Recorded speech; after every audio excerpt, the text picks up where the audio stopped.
Welcome to Church Hurts and the good, the bad, and the ugly about church, religion, and spirituality with a dash of recovery thrown in. If you've ever had questions about the church, maybe a bit jaded in your attitude toward religion, well, you've come to the right place. Our host, he was an honors philosophy student, ordained a Presbyterian minister, planted 3 churches, taught at a prestigious university, but now he's just an aging curmudgeon who never quits asking the question why. The host of Church Hurts and Dr. John Bash. Inside a Princess. I'm guessing you think your intuition is pretty good. You read people rather well. Trust your instincts. Trust the Force, Luke. At the core of the romantic ideal in America today is the scene of 2 unknowns who look across a crowded room, happen to catch each other's eyes, and it is immediately there. You feel the electricity as it sparks between them and shudders through their body down to their toes. Nothing will be the same again. Perhaps a third notices this silent exchange, camera angle catching it just right, and now knowing voyeurs react, and the plot line is set. Will this be the beginning of a great romance or a tragedy of epic proportions? With a whiff of smelling salts, we know real life would end up with some twisted combination of the two. I relate to the writers who desire to create a tale rather than be another typical moviegoer at the mercy of the author or producer's imagination. How would we write the tale? Want to have happy endings? Then craft the story that way. Want to see tragedy turned into miracles? Write it that way. The power of authorship can be powerful. But what do you do if you're enamored with a story already told, a story known to many and told for millenniums? What if you see it differently? What if the villain isn't a villain and the heroine isn't quite so heroic? What do you do then? Let's make it harder. What if that story is in the Bible? Really? A Bible story which may have some insights people have been missing and missing badly. If told another way, there are those in this world who could be helped by telling it, bringing it to life, and giving a whole new twist to a dust-covered Sunday school lesson long forgotten. What would that be like? Let's find out. Welcome, Katie Holmberg, to Church Hurts and. Well, thank you for having me. I appreciate it. KD, the book, The Egyptian Princess, A Story of Hagar. Really hot off the presses, but not official yet, but you can get it on Amazon. So I just want to pitch it right away. How in the world did you choose the unlikely character from the book of Genesis, Hagar? Well, it was kind of a combination of things. I was developing friendships with several Arabs, happened to be Palestinians, and then also reading Genesis. And when I got to Genesis 16 and read about her story there and realizing that God met with this young woman that I didn't really know a lot about at that time twice and gave her essentially the same promises he gave Abraham. So this is a woman, in the Old Testament, we see that God has elevated. And I just started taking a deep dive into it, and I ran across from the Midrash where it states that when Sarah was in Pharaoh's harem, that he gave her his daughter Hagar as a servant, saying, "It is better that my daughter should be a servant in the house of such a woman than a mistress in another house." So this opened my eyes to the fact that, in Hebrew and Arabic tradition, she was actually a princess before she became a handmaid. And obviously I just went, well, how did that happen? I just kept digging to find out more. Well, pretend that we've forgotten the story. I mean, at Church Hurts and we have people listening from across the spectrum, and I tend to have as a default the thought that somehow people learn stuff in Sunday school. And these days, there isn't even Sunday school anymore. So could you kind of just give us the basic story as if we've never read anything in the book of Genesis. We don't know anything about the Bible. What's the basic story that you started out with from 2,000 years before where we started counting positively? So that means 4,000, 4,100 years ago, right? Right. Somewhere in that era. But if you don't know anything about Hagar, which I think is probably an unfamiliar topic to a lot of people, she was a servant, handmaid to Sarah. And in Genesis 16, we find that Sarah gave her to Abraham as wife so that he could have children through her. She has a son named Ishmael. Not too long after that, Sarah has a son, a miracle son named Isaac. And then Abraham actually gives her back to Sarah. So she's your handmaid, do whatever you want with her. And from there, she was expelled from the Hebrew tribe. So she went on into the desert and not only survived, but thrived and developed her own nation. She's literally the mother of the Arab nation. So that's basically what we know before we start digging deeper.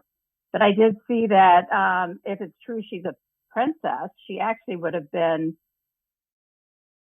with the tribe starting in Genesis 14. So all those things that happened between Genesis 14 and 16, she would have been present for those things. But okay, let me stop you. Let me stop you for a second here and see if I got this right, because we're not used to words like handmaiden, so that can throw us. We're not used to women typically named Hagar, so that can throw us.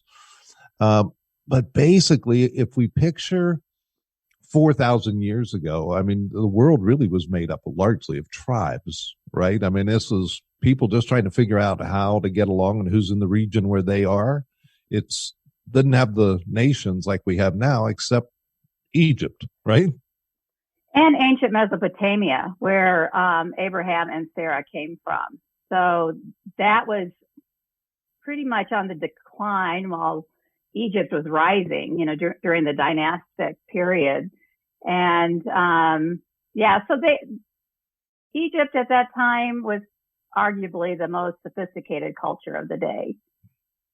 All right. So in that context, you said surmise, because you take this story and it's fiction, but you've really done your research.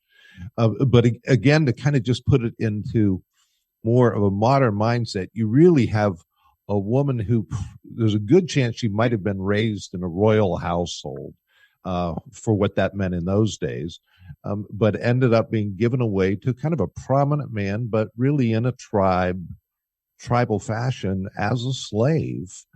And right. Man, I mean, there's a change in life, and you develop and fill in those gaps, don't you? I do, and like you said, it is fiction.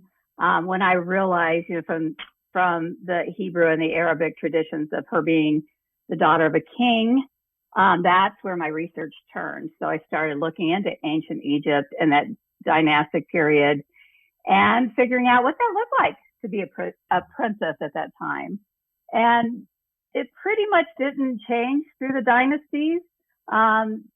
Girls were given equal educations, royal children anyway, were given equal educations to the boys.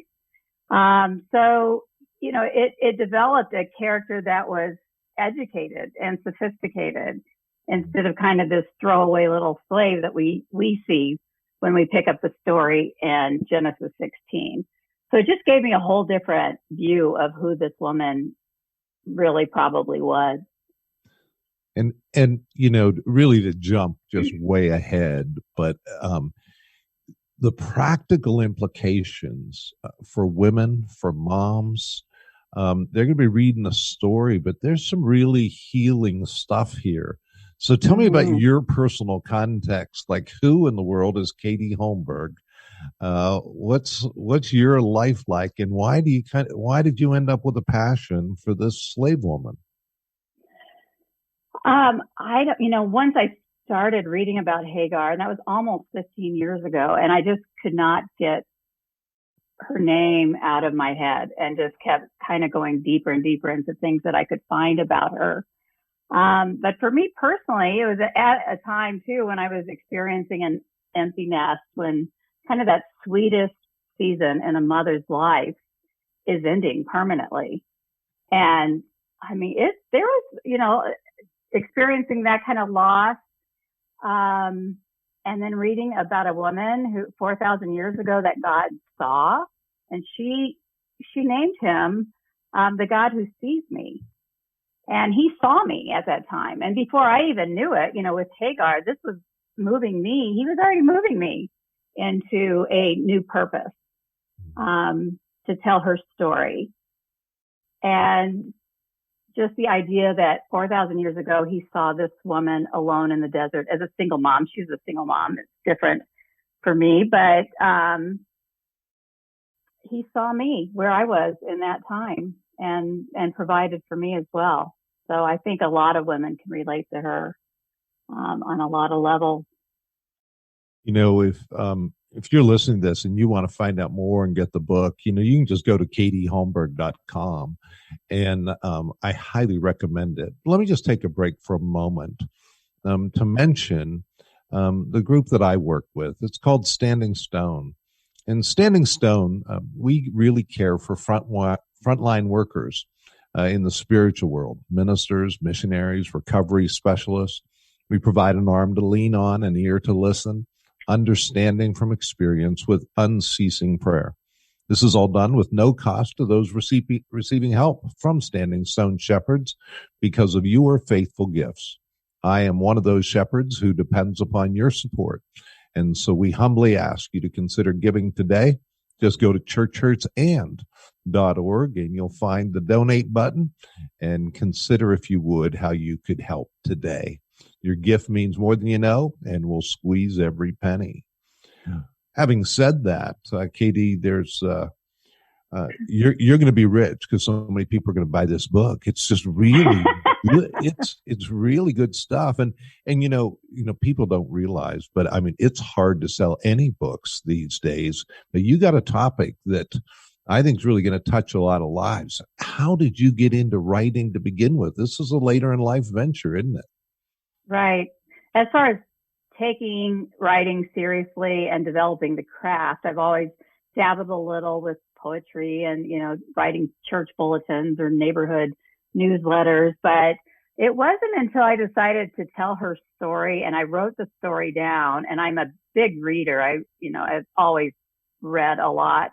And just from that, I could tell I didn't know what I was doing writing a book. So I literally had to go back and spent almost a decade learning the craft of writing just to have a shot at doing Hagar justice in a novel. So that's kind of where my story went, and I'm glad God took me there. Say that it's fiction, and that gives you a lot of freedom, and I know it's fiction. At the same time, I don't want to underestimate the amount of research and study you've done. I mean, you know way more than most people do about this period in time. But, the average American, I don't think, really knows much about the details that Islam traces their roots back to Abraham, as well as Jews and Christians. And so how much of your fictional story was inspired by kind of the Muslim narrative concerning Ishmael? Hagar's son. And I picked that up in my second novel about her that will come out about this time next year. It's called More Than a Handmaid. And that's when we kind of go into the tribe of Abraham, with Hagar, and Ishmael and Isaac come into the picture there too as well. But I don't know that I really went into Islam as deep as mostly just the Arab nation that I was focusing on. And of course, Arabs are Jewish, Christian, and Muslim. So it's mostly, it was just mostly them that I focused on. Islam doesn't really speak in the Quran about Hagar. They focus more on Ishmael and Abraham, but, there's a lot of other Arabs out there that, are, like I said, Jews and Christians. So it was mostly just about that ethnicity than following religion. You say, of course, when you talk about those distinctions, and I don't think that's a course for a lot of people. But let me just mention that some people might also have reverberating in their brain. Wait a minute, Hagar's mentioned somewhere else. So in the New Testament, the Apostle Paul mentions Hagar as kind of being separate from the promises of Abraham that he was given that went to Israel. And so people just have these general categories in their head where Hagar is associated with the law and don't really delve into it deeply. So they don't know the story really about the fact that God spoke to Hagar. I mean, really? Twice. Yeah, he spoke with her twice. And and as I said, he gave her the same promises that he gave to Abraham as far as becoming that she would be the mother of a nation. And that's happened. I mean, we still have Arabs and Jews, here, of course, and this was kind of the origin story of those two. And it happened 4,000 years ago, and it's still a contemporary story. Hey, Paul, I'm going to want to bring you in here for a minute. But as we bring Paul back in, there really is a God saw me too aspect to this story that was honest for you. And you've been a person who've lived the Christian life thoroughly. For our viewers, you would have no way of knowing. But one of the churches I started many years ago in Chicago was in an apartment that Katie had with a friend, and we had 18 people. And now that is a big formal church in downtown Chicago. Right. But you got to a place too where you were, most of life could have been just chasing fun and on to the next vacation. You needed to hear that God was including you in life too, didn't you? Right. And that's, when I stated that, once my kids left, and he gave me a purpose, and that's basically what I was praying for, not just a purpose, but a kingdom purpose, something that would illuminate, the Christ on earth, that heavenly kingdom, that we look towards as Christians. But this story really becomes a bridge, I think, between Christians and Muslims and the Jews. This is where it all began, and we see it still almost every night on the news, things happening in Israel and the West Bank and all of that. So, I think, I don't know, is a fascinating story to me. And when I look at, well, how do we know if the Bible is real? That comes up a lot these days. And this is one story that kind of confirms that these two people were given these promises, and we have the flesh and blood DNA proof that those promises were legit. And, after 4,000 years, it's still going on. So when else does that happen, in history? When does that happen?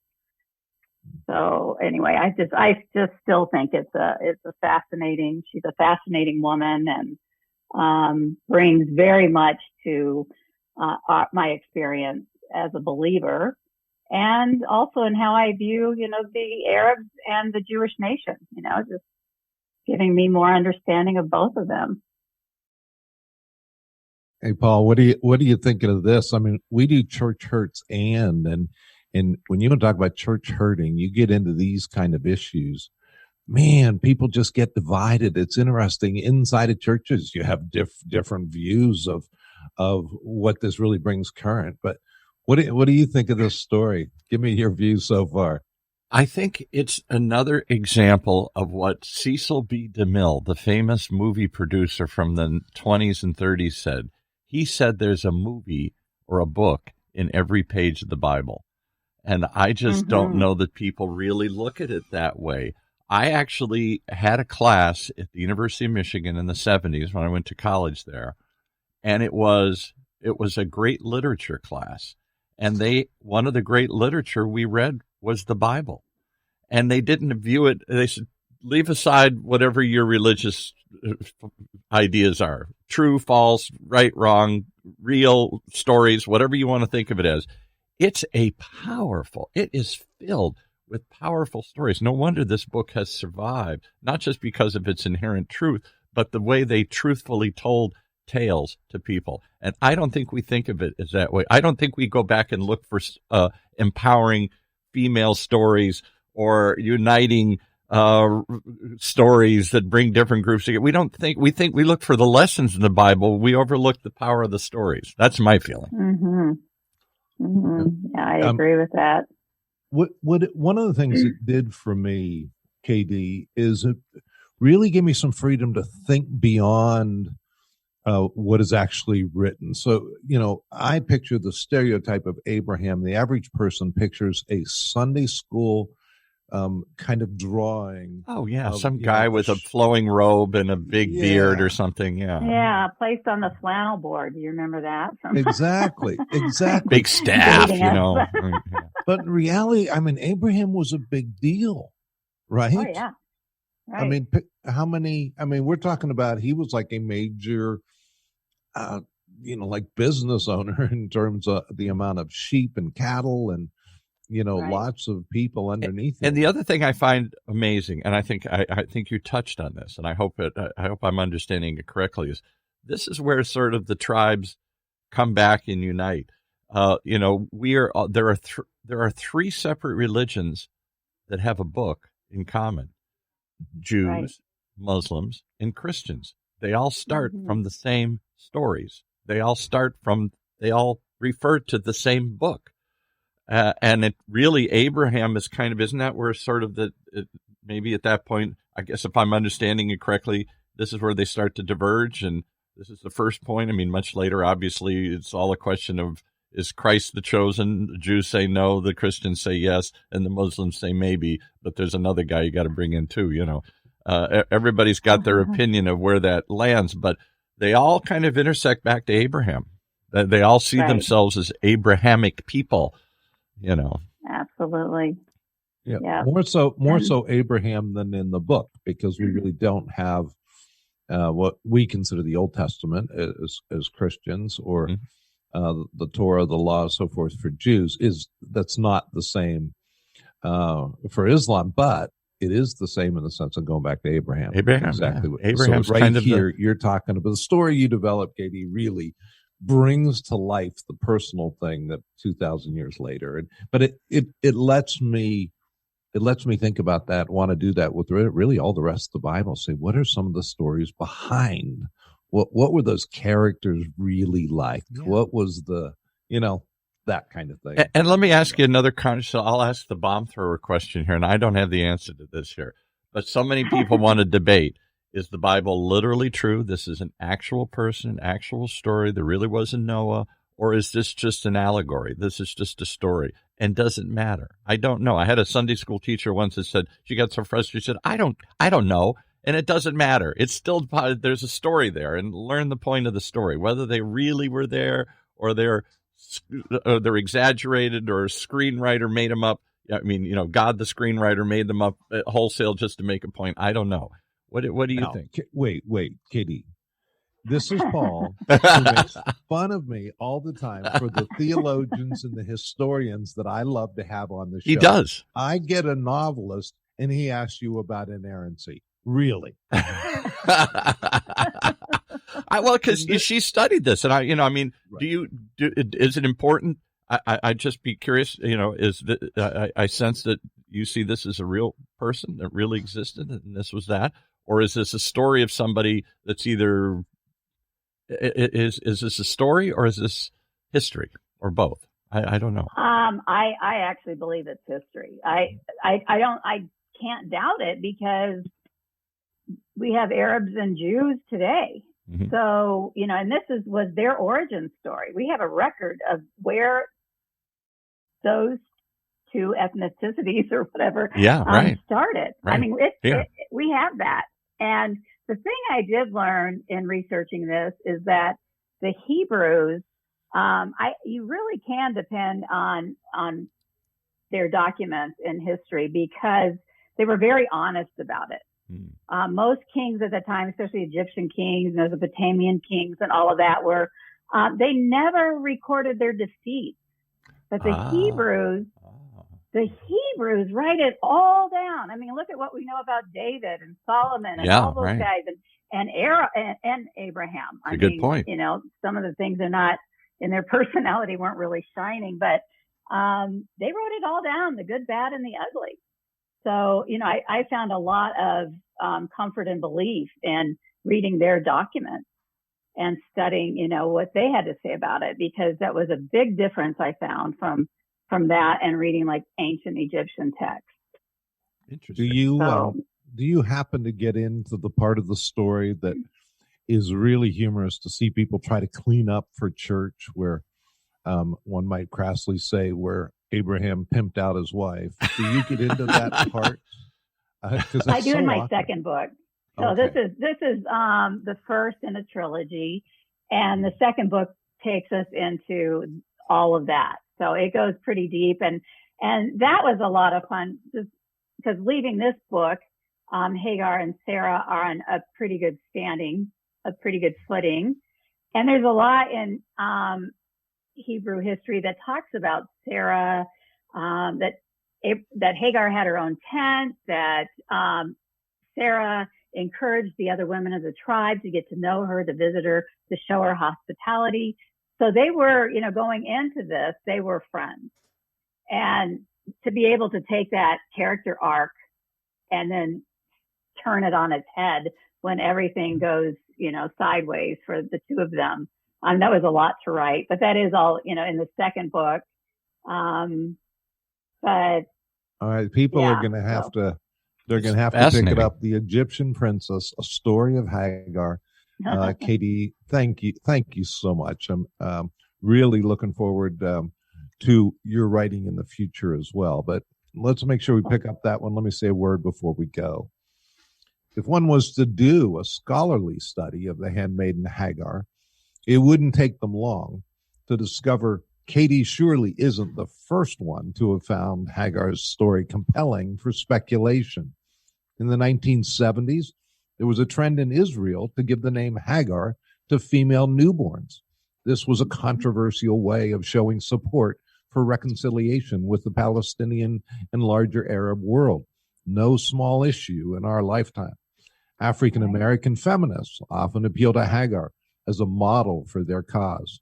The list could go on. I'd like to close with one of the things on that list I find particularly interesting. In Islam, Hagar is especially important as, quote, the matriarch of monotheism. Now, without getting into the details of the appropriateness or lack thereof of such a title, consider the point. Monotheism. What is that besides a big word that's learned in Religion 101 if one was fortunate enough to have had such a class? As the original creatures roamed the earth, what we now call human beings, they speculated widely about the world they lived in. How did it get here? Who else is here? Why does it rain? Such speculation led to all forms of primitive religions, which was a primary motif, by the way, in most forms of primitive art. Gods were conjured up for the most mysterious questions and forces of nature. Sacrifices to these gods became traditions and took shape in all sorts of worship. Polytheism is the big name for that. Poly meaning a lot of in Greek. As early cultures developed, various tribes of people formed and their individual beliefs took on a collective nature. They'd often provide the definition for why people lived with different values and practices from one another. So amid this array of religions came one which stood out from the rest. It claimed that there were not many gods. The saying, the Lord our God, the Lord is one, became primary. It may not seem to mean much to us today, but it was a thunderbolt of meaning in a world where polytheists were running around and gods were found under every bush. But there's more to the story. These people didn't just claim there was only one God. They claimed this God actually spoke to his people through crucial leaders. That one God spoke to Abraham. A God who actually spoke and communicated? Yep, that was unique. In those original days, some 4,100 years ago, God showed up to Abraham and he spoke to a few others. And one of those few was perhaps a former princess, now a lowly servant, name of Hagar, known to many as the matriarch of monotheism. One God speaking to a servant woman right off the bat. Mm-hmm. I think he was making a point. Do you hear it? It's worth a thought for Church Hurts and. This is John Bash. Go and enjoy God today, won't you? Well, that was worth a thought for sure, and brings us to the end of this edition of Church Hurts and. Next week, it's rumored we'll be walking on the edge of controversy, stirring the pot of denial, and finding movement of the divine. Our host, Dr. John Bash, is a shepherd with Standing Stone, a nonprofit ministry committed to caring for pastors and Christian leaders at risk of leaving the ministry prematurely. Come visit us at churchhurtsand.org. Tell us your story while you're there. Until then, remember, Church Hurts isn't the end of the story. Now go into the and enjoy God today, won't you?